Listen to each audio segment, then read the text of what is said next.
Before they taught you what sex was, they taught you what to fear. Before you ever touched another body, you were already wrapped in a silent contract. Desire equals danger, pleasure equals guilt, and sacred energy equals sin.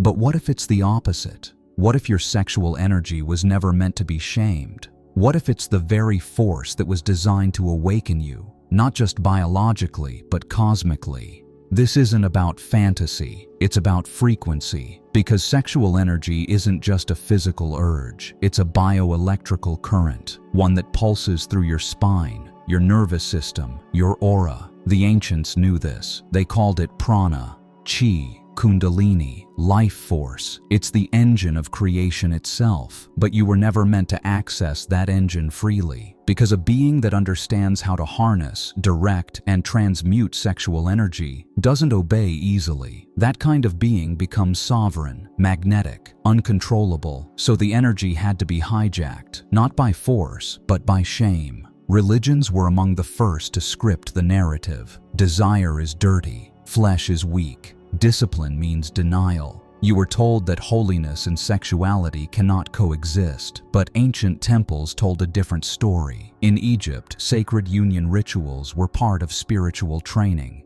In India, tantric systems mapped the energetic path of arousal all the way to enlightenment. In Greece, eros wasn't just lust, it was divine madness that cracked open the soul. Every civilization that understood energy understood this. Sex wasn't just reproduction, it was transformation.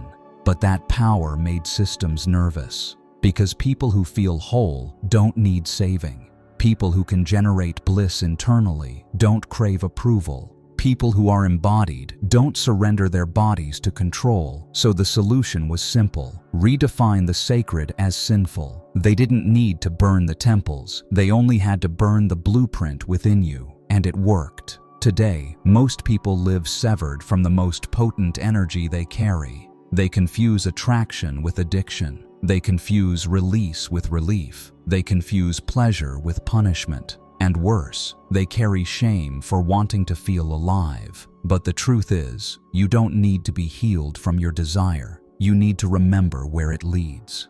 To understand how they turned your sacred fire into a source of shame, you have to understand what sexual energy actually is, not just symbolically, but electrically, neurologically, and energetically.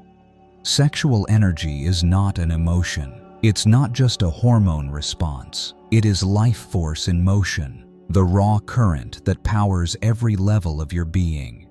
When arousal begins, your brain lights up with dopamine, your spine activates, your breathing deepens, your aura expands. The electromagnetic field around your heart grows stronger. You don't just get turned on, you become tuned in. And in that moment, something ancient happens. Your energy begins to rise, not just metaphorically, literally. The base of your spine is home to a dormant energy that many cultures describe as serpentine, coiled, waiting. When activated consciously, it moves upward through your body, unlocking energy centers along the way. This is the real meaning of raising your vibration.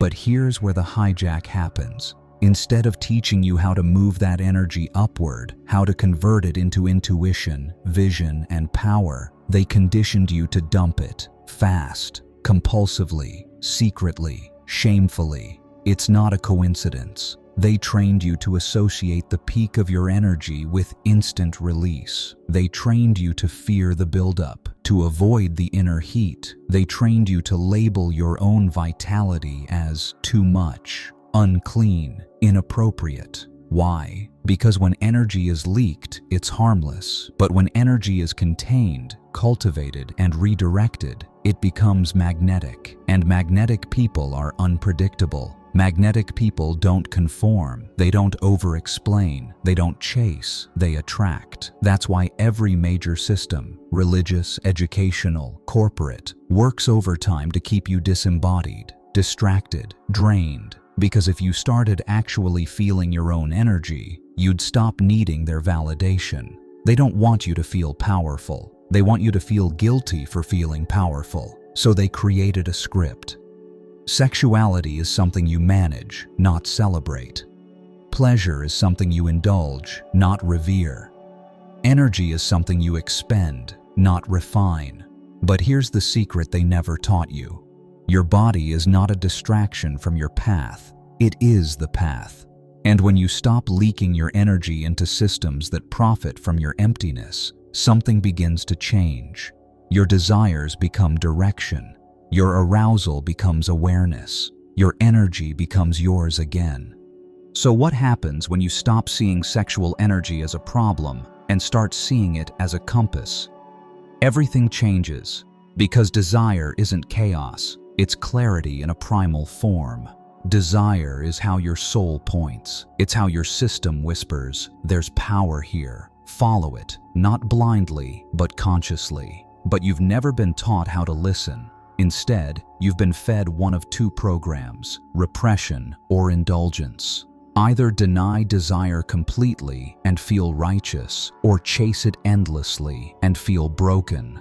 Two sides of the same trap, both designed to keep you out of sovereignty. True power lives in the space between. It lives in transmutation.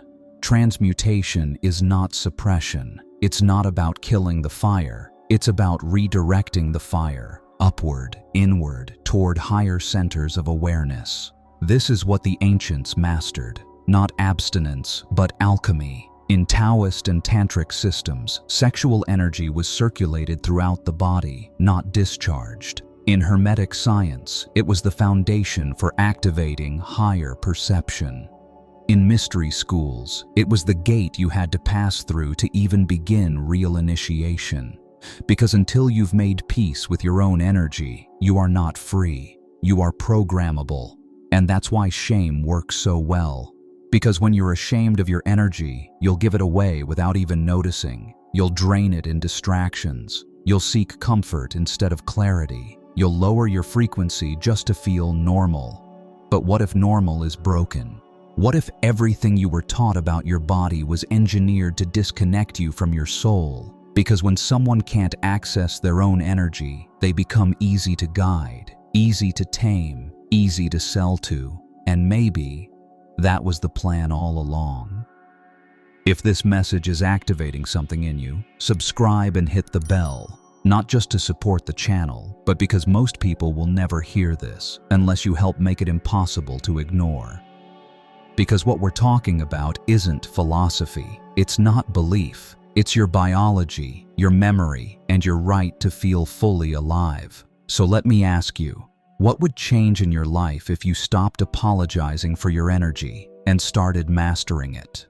Your energy doesn't need permission to be sacred. It already is. The problem is, you were never shown how to work with it, how to feel it without fear, how to move it without leaking, how to honor it without shame. That's not your fault. That's the cost of living in a world that profits from your disconnection. But inside you, the original blueprint still exists. It's deeper than language, older than belief, wiser than rules. It shows up every time you feel desire rise, not as lust, but as charge, not craving, but presence, not hunger, but alertness. That energy is not asking to be dumped, it's asking to be directed. And when you stop running from it, when you hold it, breathe with it, feel it rise through your spine without breaking, it becomes something else entirely. Power. Not the kind of power that dominates, the kind of power that magnetizes, stabilizes, transmits. This is what the mystics meant by the sacred union, not just union between two people, but union within, the merging of the lower and the higher, the body and the spirit, the root and the crown. That's why temples were built with specific geometry. That's why chants carried specific frequencies. That's why sexual energy was initiated, not used.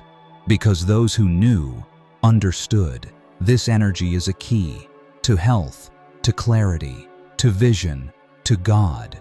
But when that key is corrupted, it turns inward. It becomes addiction, obsession, repetition, emptiness. That's what most of society is stuck in. Energetic loops with no direction. They're not weak. They're not broken, they're just misaligned. And if you want to break the loop, you don't need to kill your desire. You need to listen to it, feel it, elevate it. That means practices, not hacks. Discipline, not denial. Intimacy with self, not avoidance through others. And yes, it takes time. But that's what makes it real. Because when you stop wasting your sacred energy, you don't just get clearer, you become undeniable.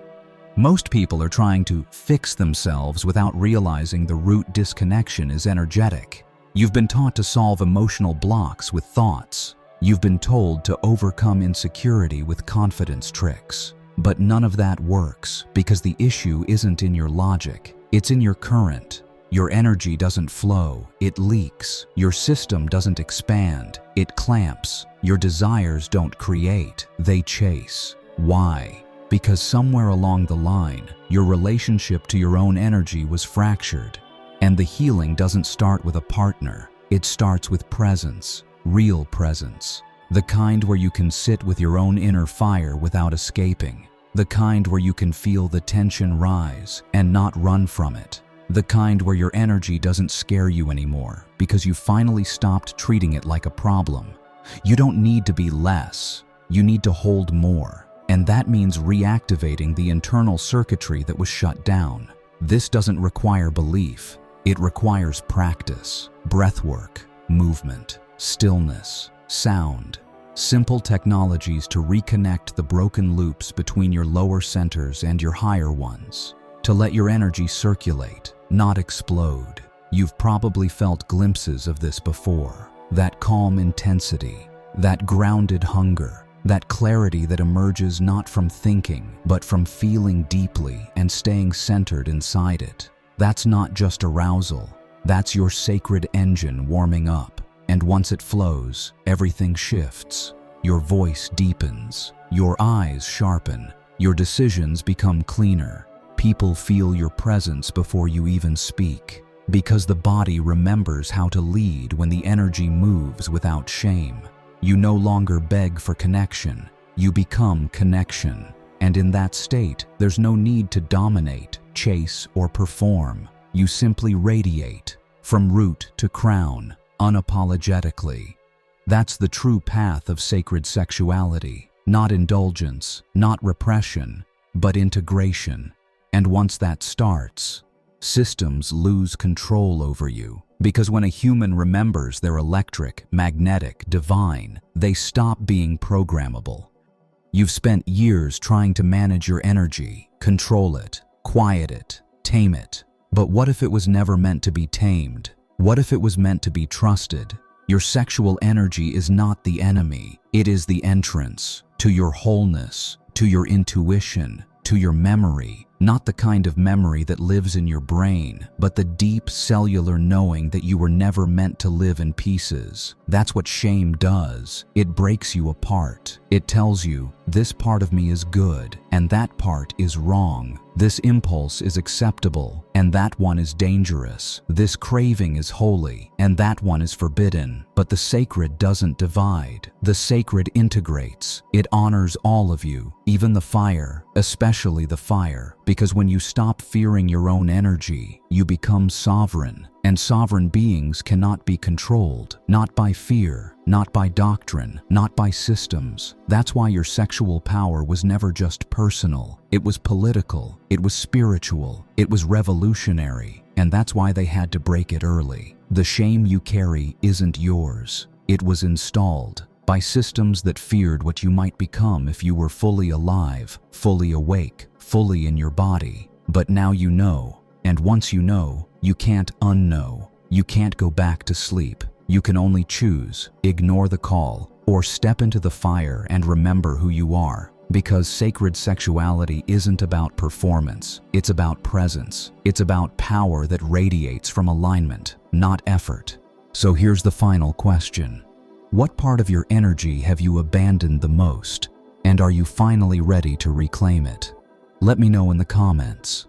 Your answer might give someone else the courage to start listening to their own.